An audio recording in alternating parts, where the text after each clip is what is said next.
Good afternoon, everyone. Sharice Jervis Hill here, events team member and PR team member with our Coffee with Cher session. I have a treat for you. This woman that is on my left is pretty incredible, and you will see in a minute. Stacey Cohen, President and CEO of Co-Communications. Stacey, thank you for being here. Welcome to Coffee with Cher. Coffee with Cher. I wish I was live with you to have a cup of joe together, but we'll have to make a separate plan. So great to be here, Charisse.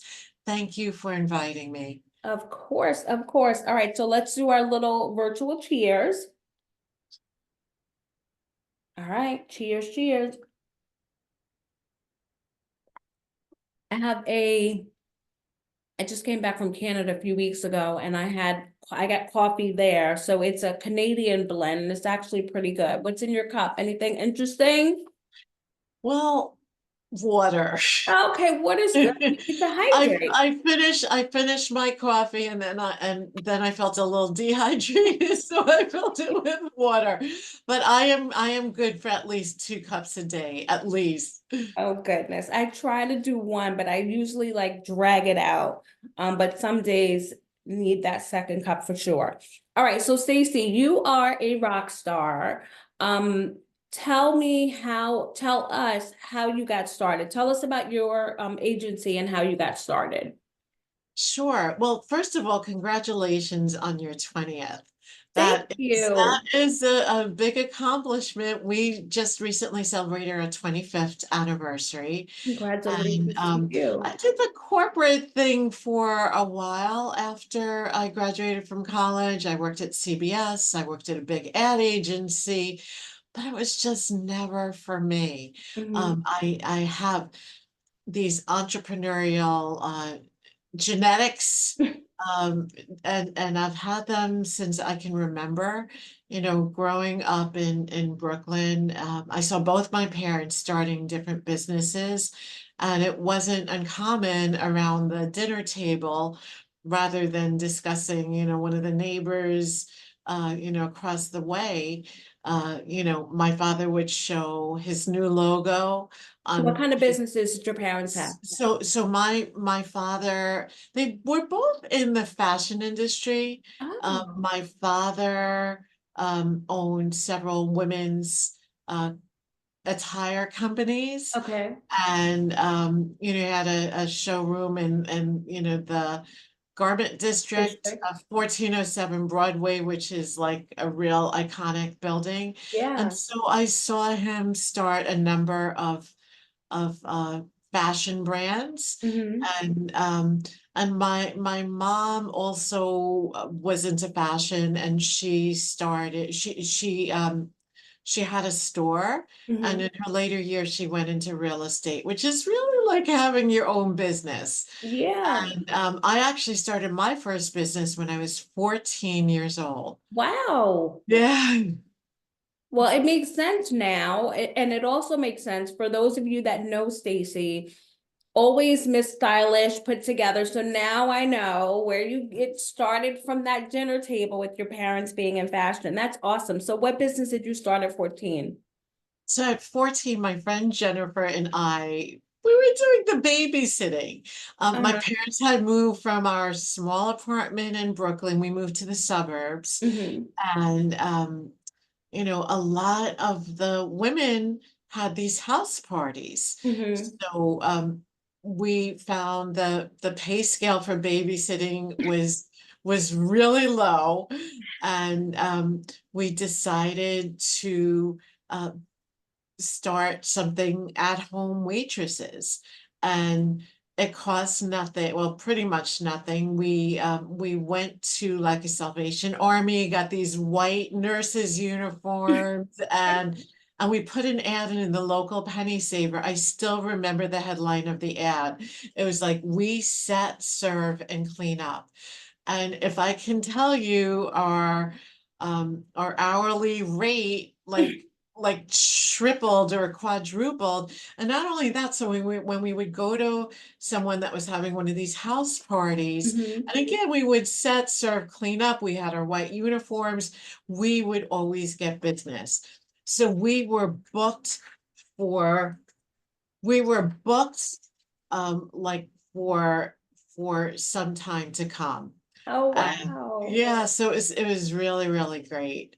You know, like unbelievable. And you know, it's again, it's and you know, because you're the same way. When Mhm. when you have that in your DNA, it's very hard to be in a corporate environment. And don't get me wrong, I loved um my work, but I just knew that there was something else out there. Mhm. I love that. I love that. Oh my goodness. So, co-communications, that is your baby. You are the founder.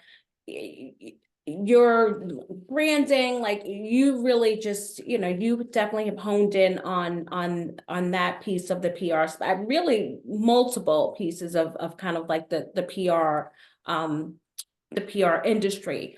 But Stacey, what do you think sets you apart from others that are in that space? Well, it's interesting, and I'll just go with that thought. When we started out, we were a traditional public relations agency. Mm-hmm. And I think one of the things that sets us apart is we have a very integrated, holistic approach. And Mm-hmm. that's really been the case, like since the get-go. And what ended up happening is that, for example, like I wouldn't take on, and I know you feel the same way, I wouldn't take on a public relations client just to get a check Mm-hmm. type of thing, Yeah. just to pad the bank account. It would always be like, well, let's look at the website. And if the website wasn't like 5 star, I would say before we can even start the public relations effort, we need to get this to where it should be. So Mm-hmm. again, a very holistic approach and understanding you can't work in a silo in marketing. That's one thing. I think the other um, big way that we're different is I always say, and you've probably heard this saying, if you keep doing the same thing, you'll get the same result. Mm-hmm. Well, I say no, if you keep doing the same thing, you're going to be stuck in reverse, right? Mm. And think about it. So to me, the new competitive advantage for all of us, for those that are running businesses and for our clients, the new competitive advantage is about innovation and change, Mm-hmm. right? So you always have to look under every rock, look for different opportunities, look for different ways to do things, and bring to the agency new offerings, Mm-hmm. but also look at each individual client and look at what is going to move the needle for them. Mm. Yes. Love it. Love it. I love that reverse. That's pretty awesome. That's such a great analogy. All right, so when I think 2024, we're still at the top of the new year. And I always like to find out like what other entrepreneurs, what's new for them. I know what's new for you because I see it on my right, which is that Brands Up book, which I have to say, when Stacey first put this up on socials, that she had this new book, it was geared towards younger people. I pre-ordered, I sent it to my nephew, and he better be reading that book. I have to follow up and check with him and make sure. But Stacey, tell us about Brand Up. Sure. And first of all, thank you for your brand up love and support. Really, really appreciate it. So Of just to course. give you a little backstory, because one of the first questions I'm asked, well, how did like you know a pure marketing professional, how did you end up writing a book for teens? Right?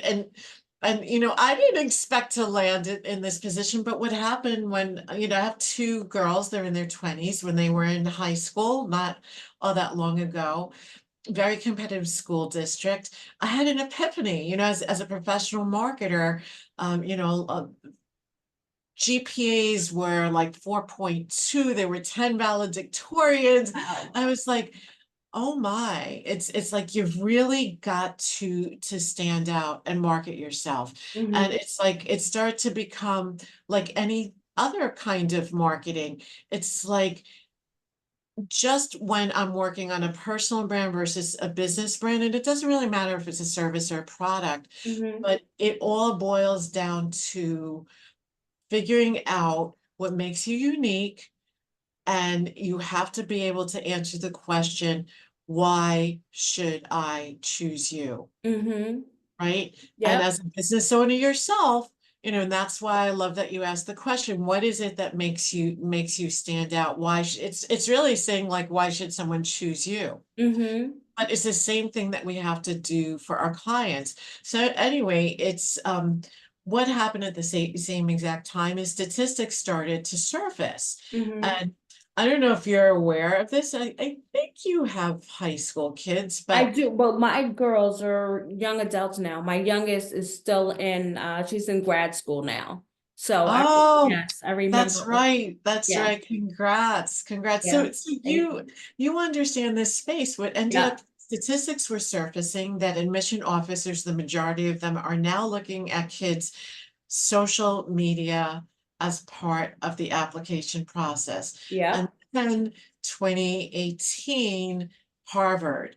Now, Harvard's acceptance rate back then was 4.59%. Now it's 3.19%. And this is Wow. just what's happening in college admissions. The admission rates are going down. A lot of schools are test optional. Colleges are looking at more holistic behavior. They're looking at character. Mm-hmm. And then I was writing for the time at Huffington Post, and Mm-hmm. I don't know, just like I had to do research. I was like, are any high schools teaching teenagers how to be good digital citizens? And again, kids are brilliant with social media. Yeah. If I want to go on TikTok or Instagram or have like a moving visual, I'll go to a 20-something-year-old. But do they really understand that, you know, how much social media now influences their college admissions and their career? Yeah. And so it set me on a path, and I found one school in North Broward, Florida, Mm-hmm. that taught the kids. It was about personal branding, digital leadership. They made it mandatory, Oh, age wow. 14, that they needed to take this class. I So love I that. wrote, right? So I wrote about it, Huffington Post. I didn't interview the instructor, but shortly after that, he contacted me. We became best friends. P.S. He is a contributor of the book. And Nice. then upon going to Florida just on vacation, he asked if I would sit in his classroom. And I was like, of course, sat in his classroom. And when I saw these 14-year-olds being able to share their powerful narratives, I was blown away. Came back to New York, I wrote another Huffington Post article, and this article went viral. Educational Wow. testing services called me. They wanted to buy worldwide rights to the article. And again, it wasn't like a ton of money, but it was just at that point I said, I know that I have something. So fast forward, I ended up doing a TEDx talk, Mm-hmm. and that also went viral. I have about like 1.2 million views. Told you she was a rock star, everyone. And and then, but my first book, and this is like the height of COVID now. My first book was actually directed to parents to help them Mm. navigate their kids through this social media maze, and and just again using social media to their advantage. A lot of kids tend to hide on social media. Mm-hmm. I'm telling kids use it to your advantage. As a matter of fact, I tell every 16-year-old they should be on LinkedIn. I have a whole chapter in the book dedicated to LinkedIn, and I hope your nephew read it and has one now. And I also have a whole chapter dedicated to networking because in this world, and you know this, Yeah. it's so important to start building your muscle early. And I Hmm. remember telling my girls in this, you're both really smart girls, but in this life, it's more about who you know. Yeah. So anyway, to make a long story short, because and if you ever want to publish a book, come to me. Yeah. I will short circuit for you. But I came very close to a publishing deal. And again, 98% of the book was written to parents. Okay. Publisher said, Stacey, we love you, we love your energy, but with COVID at its height, we don't know our kids going to go back to college or they're going to take a gap year. And then Mm. George Floyd had just happened. And they Mm. were very open, which I appreciated. They said, we want to focus more on social justice authors. So I got it. Um, Fast forward, I was speaking to another publisher because it was COVID. Jason, who was the instructor in the class, he and I were working on a teen companion book. So Hmm. speaking to the publisher, I told him about the book for parents, and there was a pause, and then I said, "Oh, and we're also working on a companion book for teens."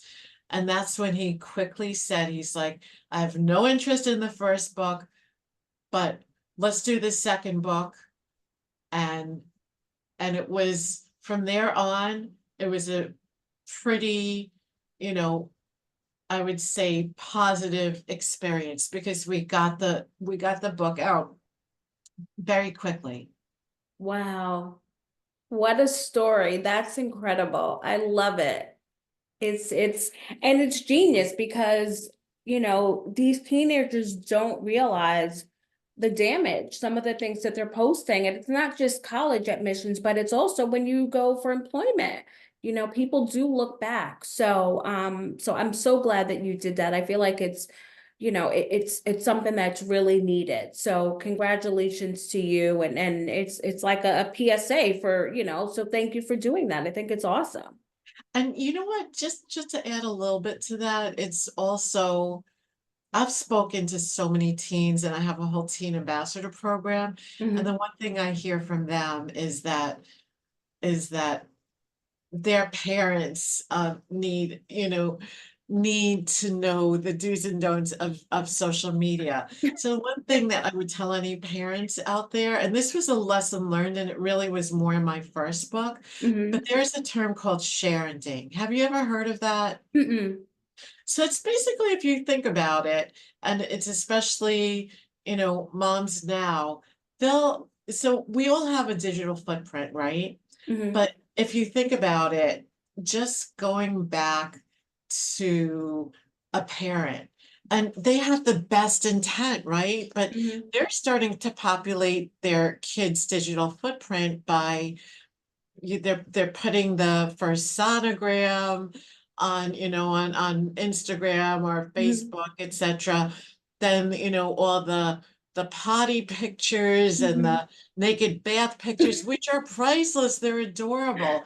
But the one lesson I learned in all of this for myself Mhm. is that, first of all, this is not our digital footprint. This is our kids' digital footprint. Mhm. And I started to, and I continue to do, if we're on a family vacation and I take we have a family picture, I will show both my girls and I will say to them, are you okay if we post this? So Mhm. I think it's important for us all to, really be mindful about what we're sharing. So it doesn't just play into, that teens aren't doing it right. I think we can all learn.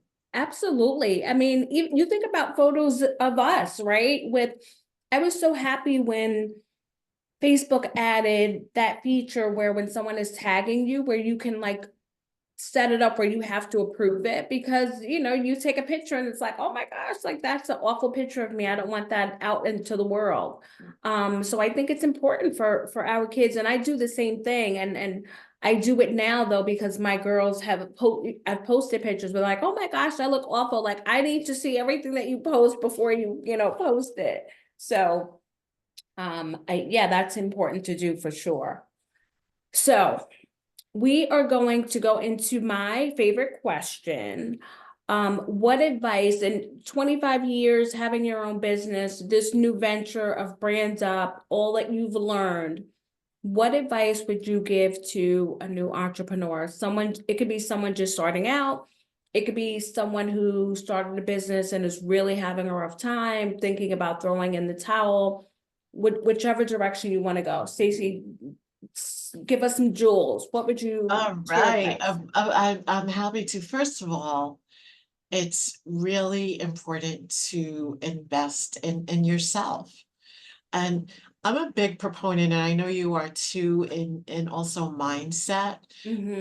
And you talk about a growth and a fixed mindset in my book, even to teens, but I think as young adults, because I believe you could start a business at any age. I know some people that have started businesses in their 70s, and that's a beautiful thing. Mm-hmm. I want um because I just hear it too much. And for whatever reason, particularly like with women starting businesses, I want them to eliminate the self-limiting conversation in their head. Mm, And and I have, between my staff and my two girls, I always let them know that there are two words that I do not want to hear, and is I can't, because you can figure it out. You've got to take ownership for this. You've got to manufacture your own opportunities.